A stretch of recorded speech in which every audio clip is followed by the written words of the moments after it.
Hello friends, VAG ऑडिओजमध्ये तुमचं स्वागत आहे.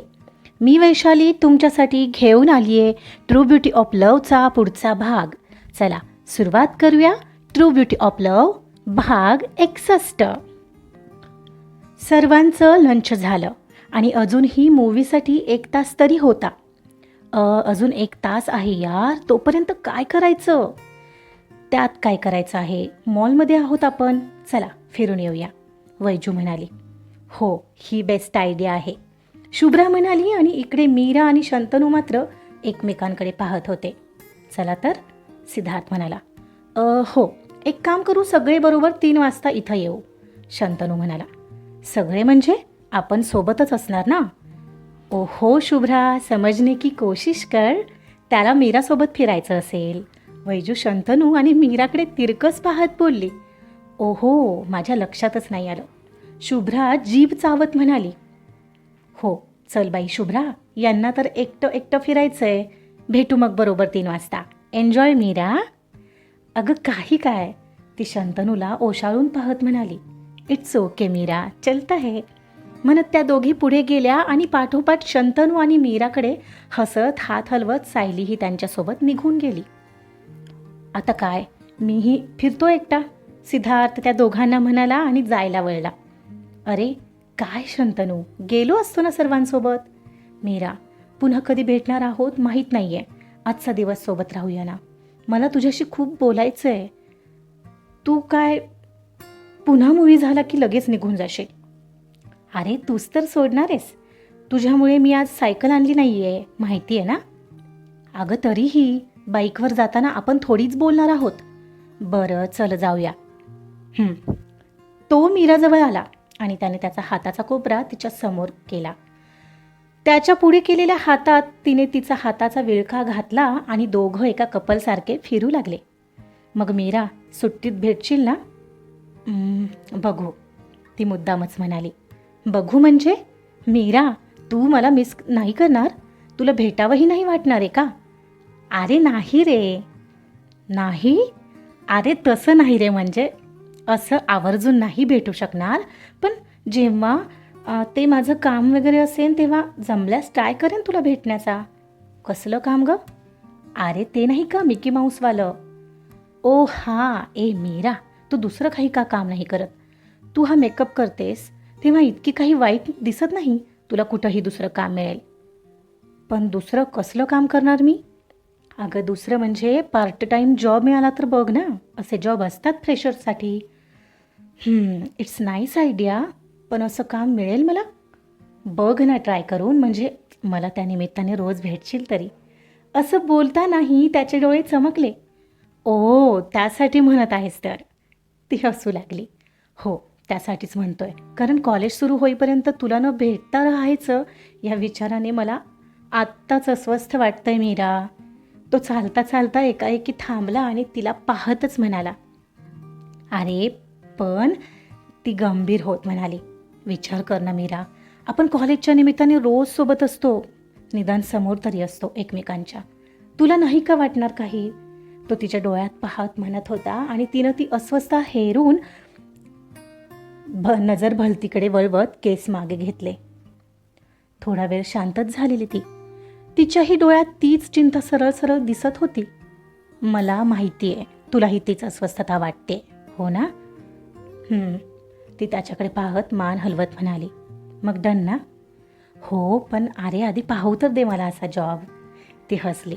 मिळेल ग, मीही करेन हवी तर तुला मदत. ओके बाबा, ती खुश होऊन म्हणाली. आणि हो मीरा, यार नेक्स्ट मंथमध्ये माझा बर्थडेही येतोय. मला बाकी काही नको आहे, पण त्या दिवशी मात्र मला तू माझ्यासोबत हवी आहेस. राहशील ना? तो अगदीच भावूक होत म्हणाला तसं तिनं मान हलवली आणि डोळ्यांनीच त्याला होकार भरला. प्रॉमिस हवंय मला, तो त्याचा हात पुढे करत म्हणाला आणि तिनेही क्षणाचा विलंब न करता तिचा हात त्याच्या हातावर ठेवला. चलो इस बात पे एक सेल्फी हो जाए.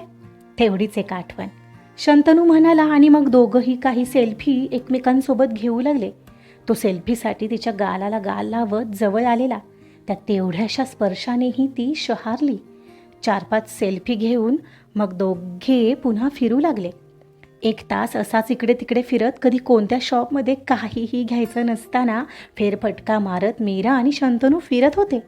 3ला 5 कमी होते तेव्हा मूव्ही थिएटरसमोर जायला निघाले. ए मीरा, मूव्ही राहू दे ना, चल ना कुठेतरी गप्पा मारत बसू. नको ना शंतनू, आता सगळ्यांसोबत आलोय तर जाऊया ना, नाहीतर काय विचार करतील ते आपल्याबद्दल. ओके, तो तोंड बारीक करत म्हणाला. तू असं तोंड नको पाडत जाऊ बरं, खराब दिसतं. हसताना आवडतोस तू मला, आणि मी सुट्टीतही भेटणार आहे शंतनू तुला, ती हसत म्हणाली. हो डिअर, ठीक आहे. तो मनमोहक हसला आणि त्याचं ते दिलखेचक हसू पाहिल्यावर मात्र तिच्या मनाच्या तारा आत्ताही छेडल्या गेल्या. असाच नेहमी हसत राहा शंतनू, नेहमी खुश राहा, मीरा अगदी मनापासून त्याला म्हणाली. ओके बॉस, आणि तू अशीच सोबत असशील तर मीही नेहमीच हसत राहीन, कारण मुस्कुराने की वजह तुम हो, गुनगुनाने की वजह तुम हो. तो तिच्या डोळ्यात पाहत एकदम गाऊच लागला. तिनं शर्मेने एकदम नजर चुकवली आणि दुसरीकडे पाहू लागली. ते एव्हाना वर आले होते. पाहते तर समोर ते दोघं सोडून त्यांचा सगळा ग्रुप हजर होता. ओ, ते बघ सगळे पोहोचले, आपण लेट झालोय, आता काही खरं नाही, चल लवकर, म्हणत ती वेग पकडून पुढे धावली. त्याला मात्र तिचा मिळेल तेवढा सहवास आज कमीच वाटत होता. तो मुकाट्याने तिच्या पाठोपाठ वेग वाढवत ग्रुपजवळ आला. वैजूने येताच मीराच्या गळ्यात हात घालून तिला साईडला नेलं. सोबत शुभ्राही दुसऱ्या बाजूने गेली. काय ग मीरा, काय केलं एकटं एकटं जाऊन शंतनू आणि तू? हो, आणि आता आमचा प्रॉब्लेम होऊ लागलाय ना तुम्हा दोघांना, शुभ्रानं दुसऱ्या साईडनं येत विचारलं. अगं काही काय, जस्ट बोलत होतो आम्ही तर. ओ, फक्त बोलायला म्हणून त्याला तू एकटी हवी होतीस, जरा पटेल असं सांग. ए वैजू, शुभ्रा यार, तुम्ही समजताय तसं खरंच काही नाही आहे. उलट मला तुम्हाला एक गोष्ट सांगायची आहे. शंतनूचा नेक्स्ट मंथमध्ये बर्थडे येतोय, आपल्याला प्लॅन करायला हवा यार. ओ, काय सांगतेस? हो, मी गिफ्टचा विचार करते, आणि तुम्ही मला त्याच्या पार्टीचा प्लॅन ठरवायला मदत करणार आहे हां? हो ऑफकोर्स मीरा. वाव, मजा येणार, वैजू म्हणाली. हो यार Meera, we are so excited, Shubhra excited होऊन म्हणाली. अगं शुभ्रा, हळूहळू, त्याला हे कळता कामा नये. अगं मग सरप्राईज राहील का ते, मीरा म्हणाली. हो हो, ती घेत बोंडावर बोट ठेवून शांत झाल्या. ए, काय चाललंय तुमचं? मूव्ही पाहायचा आहे की इथंच थांबणार आहात? वेळ झाला आहे आणि आता आतही सोडत आहेत, चला, सिद्धार्थ म्हणाला. अरे हो, चला चला, म्हणत सगळेच आतमध्ये जायला शिरले. अखेर मूव्ही सुरू झाली तसं सर्वांनी आपापल्या जागा पकडल्या. शंतनू आणि मीरा सर्वात कडेला शेजारी शेजारीच बसले होते. आणि अखेर आयुष्यात पहिल्यांदा मीरा शंतनूसोबत मूव्ही पाहणार होती. मूव्ही सुरू झाली आणि कधीतरी शंतनूने मीराचा हात हातात पकडला. प्रत्येक सीननुसार त्याची घट्ट होत जाणारी हाताची पकड मीराच्या शरीरात रोमांच उठवत होती. त्याचा अंगठा तिच्या अंगठ्याला अलगद स्पर्श करत होता, ज्याने ती अस्वस्थ होत होती. कधीतरी विनोदाचा फव्वारा उडायचा आणि सगळेच लोटपोट हसायचे. आणि हसता हसताच हे दोघंही एकदम एकमेकांकडे पाहून गंभीर व्हायचे. यामध्येच मूव्ही संपला. आता निघायचं होतं. एकमेकांबद्दल असणारी ती ओढ आता आणखीन वाढू लागलेली. सगळ्यांना निरोप देऊन झाला आणि सर्वात अखेरीस मीरा आणि शंतनू घरी जायला निघाले. खराडीच्या आसपास आले असतील आणि शंतनूची बाईक नेमकीच बंद पडली तेव्हा घड्याळात 6:30 वाजत आले होते. मग जवळपास ती बाईक एका ठिकाणी दाखवायला नेईपर्यंत आणि अर्धा तास कसा गेला तेच कळलं नाही. त्याची बाईक नेमकी सुरू होत नव्हती. लगेच चालू करू देणार होते ते, पण कदाचित तिला आज चालूच व्हायचं नसावं. काहीतरी मेजर प्रॉब्लेम आलेला. शंतनू, असा तर मला फार लेट होईल, घरात घ्यायचे नाहीत माझे, मी जाऊ का? तू कर ना तुझं काम. अगं तुला एकटीला नाही जाऊ द्यावं वाटत आहे. मीरा, एक मिनिट थांब, मी बोलून आलोच, 1-2च मिनिटात आलो, म्हणत शंतनू मॅकॅनिकशी बोलायला निघून गेला. शंतनू गेलेला ते 10 मिनिटांनीच आला. मीरा, चल जाऊ आपण, आज नाही मिळायची बाईक, आपण बसने जाऊ. अरे पण मग बाईकचं काय? मी घेईन ती उद्या, डोंट वरी. चल चल, नाहीतर. तुला उशीर नको. मग तोही तिच्यासोबत निघाला. तिथंच जवळच्या बसस्टॉपवर त्यांना लगेचच एक बस मिळाली आणि दोघंही घरी जायला निघाले. शंतनू मीराकडेच पाहत होता. मीराच्या चेहऱ्यावर उशीर झाल्याने टेन्शन आलेलं दिसत होतं. त्याने पुन्हा एकदा तिचा हळूच हात हातात घेतला तसं तिनं त्याच्याकडे पाहिलं.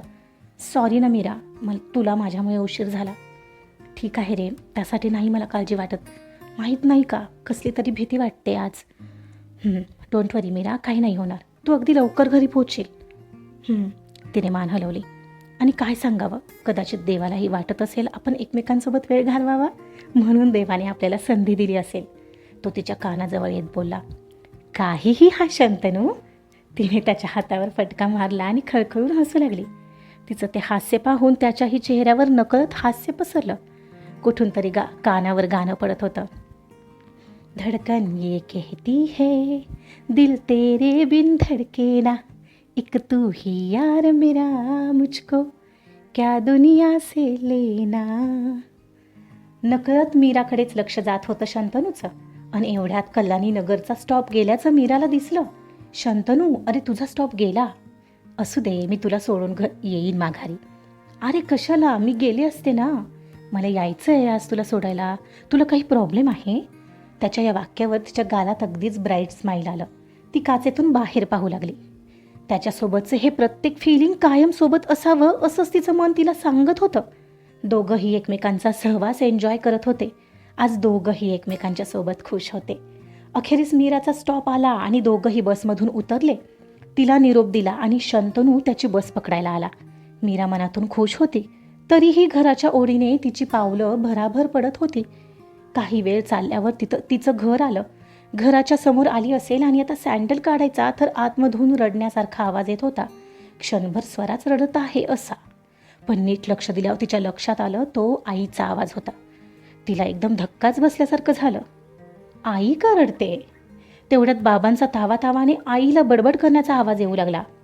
तुला मुलींवर साधं लक्ष ठेवता येत नाही? दिवसभर दुसरं काय काम असतं ग तुला? आणि ते ऐकून तिच्या पायाखालची जमीन सरकली. बापरे, बाबा आईला का असं बोलत आहेत? विचार करतच तिने पटकन सँडल काढला आणि आत आली. दरवाजात आली तसं हॉलमध्ये असलेल्या बाबांनी तिच्याकडे रागानेच पाहिलं. आलीस? बघ, आली तुझी पोरगी. बरी घरी आली आहे, हेच विशेष. मीरा, ही घरी यायची वेळ झाली? सकाळी कॉलेजला गेली होतीस तेव्हापासून आत्ता घरी येत आहेस? जरा काही वाटते का तुला? लाज शरम? काय झालं बाबा? काय झालं मला उलट विचारते आहेस? तिला म्हणतच बाबांनी हाताला धरून जरा रागानेच आत ओढलं आणि थोडं ढकललंही. काही नाही, आजपासून कॉलेजशिवाय इतर कुठेही जायचं नाही. तुझं सगळं बंद. अगदी ते कॉलेजसाठीही जॉब वगैरे करायची गरज नाही. घरात मी कमावतो, तेवढ्यात भागवायचं. नसेल जमत तर कॉलेजलाही जायची गरज नाही. वाटल्यास मी मुलगा बघून लग्न करून देतो. अहो, असं का बोलताय बाबा? माझं काही चुकलं का? आपल्याला शंतनूसोबत तर पाहिलं नाही ना? या विचाराने तिने घाबरत विचारलं. काय म्हणजे? मी काय तू चुकण्याची वाट पाहू? इथून पुढे मी सांगेल तेच करायचं. मीरा, सांगून ठेवतो, मला असं तसं वागलेलं चालणार नाही. नाहीतर माझ्या इतकं वाईट कोणी नाही. अहो, मी सांगते तिला समजावून. माधवी, तिची आई आतून बाहेर येत म्हणाली, जिचे डोळे रडून लाल झालेले. मग इतक्या दिवसात समजवायला काय झालेलं तुला? तरी मी म्हणालो होतो आपल्याला एक सोडून दोन मुली आहेत. लक्ष दे त्यांच्याकडे, चांगलं वळण लाव. तरीही तू सूट देऊन ठेवलीस त्यांना. झालं ना शेवटी? नाक कापलंच ह्या मुलीने. बोला आता तुम्ही मला. काय करणार आहे ना मी तर चांगलं शिकवत असते दोघींनाही. मीराकडे पाहत आई रडत बोलली तशी मीरा तिची बॅकपॅक ठेवून आईकडे गेली. आई, काय झालंय? मला नीट सांगतेस का? मला काहीच समजेना झालंय. आजचा पार्ट इथंच संपलेला आहे. नक्की काय झालं असेल म्हणून मीराचे बाबा तिच्यावर चिडलेत आणि आईवरही चिडलेत. बघूया पुढील भागात नक्की काय झालंय. तोपर्यंत ऐकत रहा कथा ट्रू ब्युटी ऑफ लव्ह. कथा आवडत असेल तर लाईक करा, सबस्क्राईब करा, शेअरसुद्धा करा. Thank you so much.